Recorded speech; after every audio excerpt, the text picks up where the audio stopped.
მოგესალმებით ყველას. თქვენი მყოფებით არხზე ისწავლე ყველაფერი კომპიუტერზე. დღევანდელი ვიდეო გაკვეთილით მე მინდა გავაგრძელოთ წინა ვიდეოს თემატიკა და გასწავლოთ თუ როგორ შეგვიძლია ძალიან მარტივად ვიდეო გაკვეთილების დამზადება ამ შესანიშნავი სრულიად უფასო, ეგრეთ წოდებული open source კოდის მქონე პროგრამით ვიდეოების გაკეთება. პირველ რიგში მოდით ჩავთვალოთ ეს პროგრამა. ამოჩიოთ ეკრანი, რომლის ჩაწერაც მოხდება. შემდგომ ხედავთ გრაფას, სადაც შეგვიძლია ჩვენი მიკროფონი ჩავთვალოთ ან გავთიშოთ. ამ შემთხვევაში მე მიკროფონს გამორთულს დავტოვებ, რადგანაც უკვე აქტიური პროგრამით ვიწერ და მასში მაქვს მიკროფონი გააქტიურებული და არ მინდა რომ აუდიო ფაილი დაზიანდეს. შემდგომ შეგვიძლია ჩავთვალოთ და გამორთოთ ჩვენი ვიდეო თვალი, თუ რა თქმა უნდა ვიდეო თვალი გაგვაჩნია და გსურს რომ ვიდეო გაკვეთილებში რომელიმე კუთხეში ვჩანდეთ პირადად ჩვენ. შემდგომ არის ტაიმერი, რომელიც ეგრეთ წოდებული countdown-ს აკეთებს, ან როდესაც ჩაწერის ღილაკს დავაწევით, 3 წამს აითვლის ეს პროგრამა და შემდგომ დაიწყებს უშუალოდ ვიდეო გაკვეთილის ჩაწერას. ეს ყველაფერი შეგიძლია დააყენოთ როგორც 3 წამზე, ისე 5-ზე, 10-ზე, ან საერთოდ გათიშოთ. ამ შემთხვევაში მე ამას უცვლელს დავტოვებ და დავაწევი ჩაწერის ღილაკს. ჩაწერის ღილაკს როგორც კი დავაწევი, ავტომატურად 3 წამი აითვლება და შემდგომ დაიწყებს ეს პროგრამა ვიდეო ჩაწერას. აი ახლა თქვენ თვითონ ხედავთ, რომ ვიდეო ჩაწერა მიმდინარეობს. ამის შემდგომ ნახოთ როგორ მუშაობს ავტო-ზუმი. დავაჭიროთ მაუსის მარჯვენა ღილაკს და შევქმნათ ახალი ფოლდერი. ფოლდერს დავარქვათ ფოლდერი, არა აქვს მნიშვნელობა. ფოლდერი დავაწერეთ. შემდგომ გადავიტანოთ, დავხსნათ, დავხუროთ და დავშალოთ ეს ყველაფერი. და დავასუფთავოთ ნაგვის ხუთით. მოდით ჩავთვალოთ, რომ ეხლა რა მოქმედებებით გავაკეთეთ, სულ ეს იყო და ვიდეო გაკვეთილი მზად არის. გავთიშოთ ჩვენი ვიდეო გადამღები. მის შემდეგაც ავტომატურად გაიხსნება აი ესეთი შესანიშნავი ვიდეო ედიტორი, რომელიც მინიმალურ ვიდეო ედიტს აკეთებს. პირველ ვიდეო ედიტს, ასე ვთქვათ, ვიდეო დამატებით ფუნქციონალს, რომელიც ამ ედიტორს გააჩნია, არის უკანა ფონი. ეს უკანა ფონი არის ცვალებადი.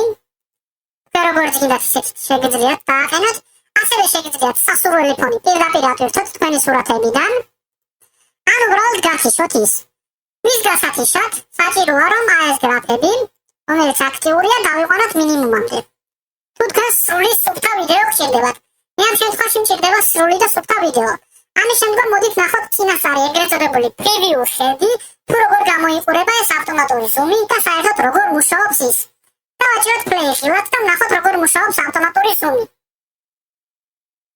აქ რა თქმა უნდა მე ვაჩვენებ რომ ვიდეო ჩაწერა მიმდინარეობს, მაგრამ უშუალოდ ვიდეოში ეს ყველაფერი არ ჩანს, ვინაიდან რადგანაც პროგრამა ამ ასე ვთქვათ toolbars ავტომატურად მალავს.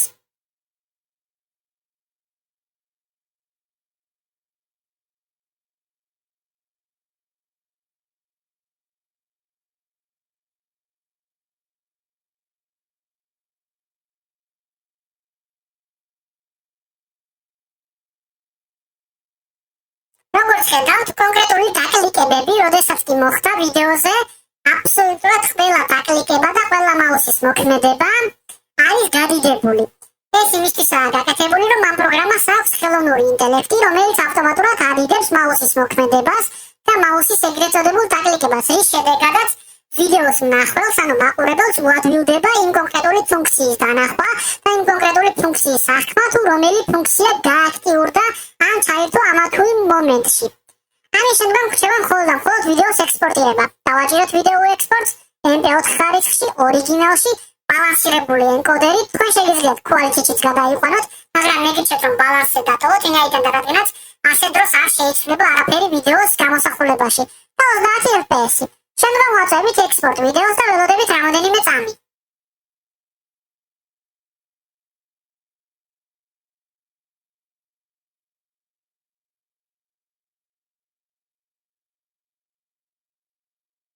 ამის შემდგომ ვინახავთ დესკტოპზე და ვთიშავთ ამ პროგრამას. გათიშული პროგრამის შემდგომ ხედავთ ჩვენს ვიდეოს, რომელიც დავაექსპორტირეთ და უკვე ცალკე შეგვიძლია ნებისმიერ ჩვენთვის სასურველ ვიდეო სამონტაჟო პროგრამაში დავამუშავოთ ის. იქნება ეს ფერების კორექცია, ხარისხის ამაღლება თუ ასე შემდგომ. არ აქვს ამას მნიშვნელობა. თუნდაც ტექსტის დამატება იყოს. დღეისათვის სულ ეს იყო, რაც პირადად მე მინდოდა რომ თქვენთვის მეჩვენებინა და მესწავლებინა. ეს არის ძალიან მარტივი ვიდეო, რომელიც ეხება რეკორდ ლისტს და რომლის გამოყენების მინიმალურ, ასე ვთქვათ, ბაზისურ ცოდნას აზიარებს.